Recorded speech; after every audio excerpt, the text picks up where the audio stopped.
Alright, so this is my basically top 10 most underrated games video. Now when I say underrated, it doesn't necessarily mean that the game was hated or reviled by critics or fans in general. It's just games that didn't get the credit that they deserved, the games didn't sell as well as they should have, and that sort of thing. These are just games that I think should have gotten much better review scores and should have sold way more copies.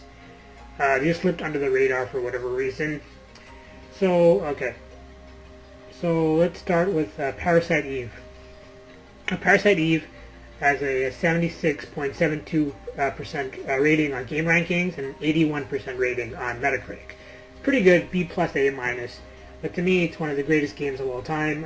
It's probably my second favorite RPG of all time after Final Fantasy VIII, which was considered the dark horse of the Final Fantasy series for quite some time. I never quite understood that, but well, we'll talk about that some other time.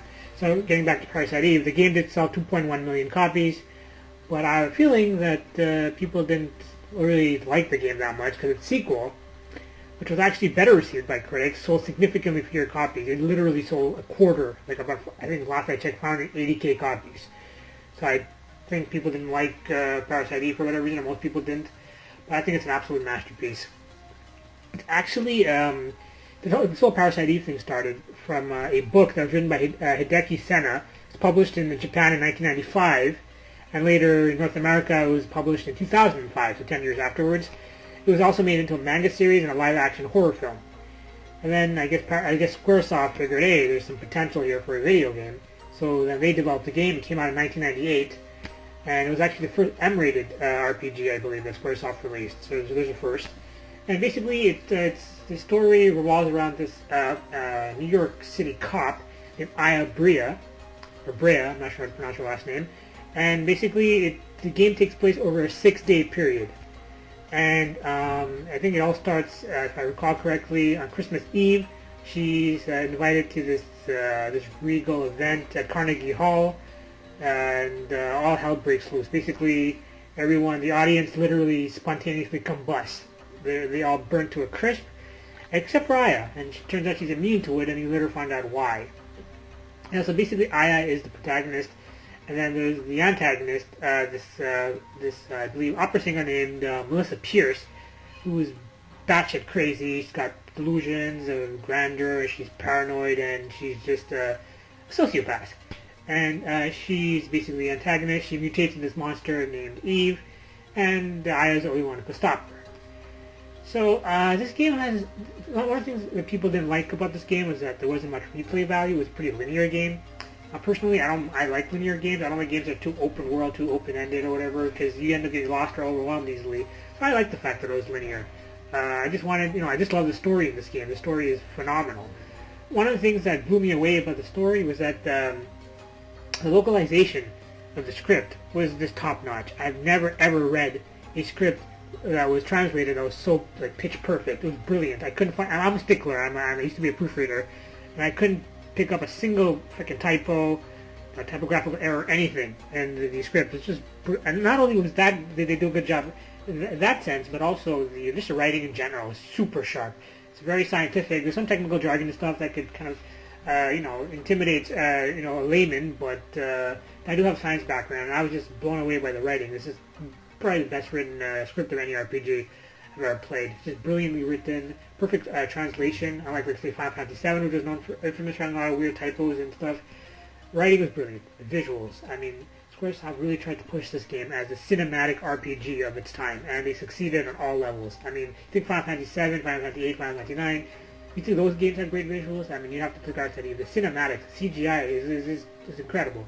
It's gorgeous visuals. I can't think of a better looking game in terms of the cinematics. Then you have the music.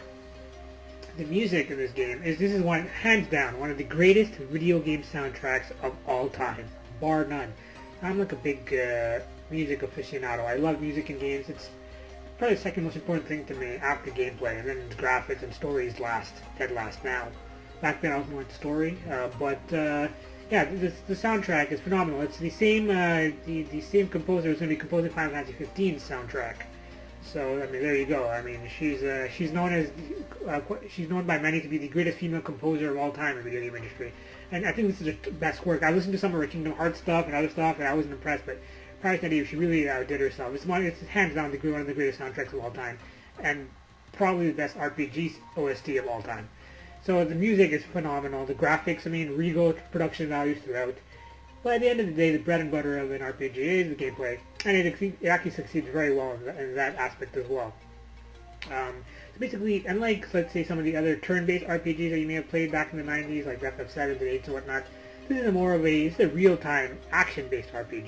So you're actually moving around, you know, the battleground or the stages and killing enemies. You just stay stationary. If you remain one spot, you're going to get killed, because it's real-time.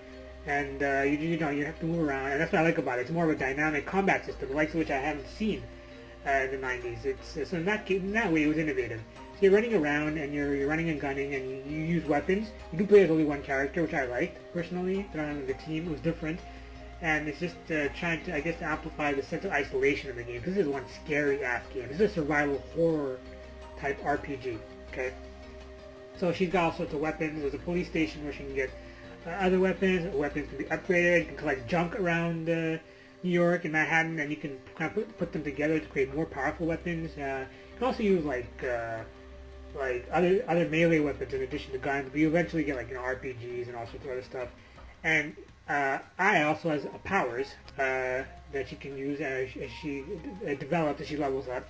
All sorts of awesome powers that she can use. Some can help her regenerate health, some others can poison enemies, slow down enemies into like a bullet time type sequence, and so on and so forth. So there's all sorts of cool, like, I guess, abilities that you'll learn as you level up. There's armor that you can get to boost your defense. And yeah, the weapons are different. Some have better range, some are rapid fire but don't do as much damage per hit. Some have more recoil, some have, so they really mixed it up with the weapons. I like the weapon variety. Like I said, the gameplay is awesome because you're really immersed in the world as you're running around. You're learning how to dodge enemy attacks and stuff, so you have to really work on your evasive maneuvers, which I really liked. It goes at this like breakneck pace where you're just like, you constantly want to keep playing. And one of the things that a lot of people didn't like about this game was that it was short. For an RPG, yeah, it was a short game. Most RPGs will take 40 to 50 hours to complete. This game could be completed in like 6 or 7 hours, depending on what you're doing. Each day essentially comes down to about an hour of gameplay. Personally, I'm totally fine with that. If you look at some of the greatest games of all time, I could say Resident Evil 2, some of the greatest games of all time, the God of War series, these games are not known for being long. And I personally don't like games that have a lot of artificial padding. Try to lengthen the game, and it just ends up being, a bunch of fetch quests, side quests, menial tasks, and all that crap. This is a short and sweet game, and it's just brilliant. I mean, the boss fights are freaking awesome. I don't want to spoil too much, but I highly recommend you get this game. You get it from the PlayStation Store for I got it for $2, and it's one of the greatest games of all time. Except the music, the story is so different from any other RPG I've ever played. It's a survival horror RPG.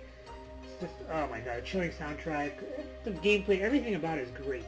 This is a phenomenal game, and once you complete the game, there's a new Game Plus mode that's available. It's called the EX game. It's different from the normal game in several aspects. For example, you have access to every item that's stored in the police station. The game begins with the final weapon armor that you choose before you end the first game. But you also do return to level 1, so you start from scratch in that sense. But the bonus points that you've accumulated at the end of the game, you're also available to use from the get-go, which is pretty freaking sweet. And also you can power-ups, weapons, items. They're all more powerful second time around, but so are the enemies, so it balances out in that sense. The biggest difference between your first playthrough and your second is that there's this building called the Chrysler Building, which I'm sure many of you are aware of, in New York or Manhattan, and basically there's 77 floors of the Chrysler Building that you can go up, and they're mostly randomized. And then if you somehow manage to get to the very end, the top floor, you're going to face off against the antagonist. You're going to face off against the final boss is actually Aya's older sister, Maya, which is pretty messed up. So, I wouldn't recommend that you try to get to the end after your first playthrough, because you're going to have to level up a lot more. So, people say there's not much play value in this game. I think they're dead wrong. You're going to have to probably beat the game at least twice before you be leveled up enough, skilled enough to try to complete the price of building small or whatever. So, I mean, this game is there's just so much nostalgia, man. It's just the visuals, like I said. If you want a gorgeous RPG that still holds up, one of the best soundtracks of all time, and tight, engaging gameplay with lots of weapon variety and leveling up and all that stuff. There are random battles, which that's probably my only gripe with the game. That was a staple back then in the 90s, right? Pretty much all RPGs had random battles. But yeah, it can be kind of annoying when you just want to get to where you need to go to continue the story, and there's random battles that come about. It's kind of distracting. That's my only gripe with the game. This is a phenomenal game. They did come up with a sequel, Parasite Eve, I believe, which came out a year later, which, like I said, didn't sell anywhere in here as well as the original. And then there was, I believe, the third birthday, which came out on the PSP. Now, I never played the third birthday. I heard it was terrible. I have no idea. I can't say really speak of it because I never played the game. I did play the second game, and didn't like it as much as the first. It's more weird. I never beat it. But I did the first 3 times. I think it'd be the 4th time. So yeah, Parasite Eve is definitely one of the greatest games of all time. One of the greatest RPGs. It's, like I said, short and sweet, and the story, visual, everything, the total package.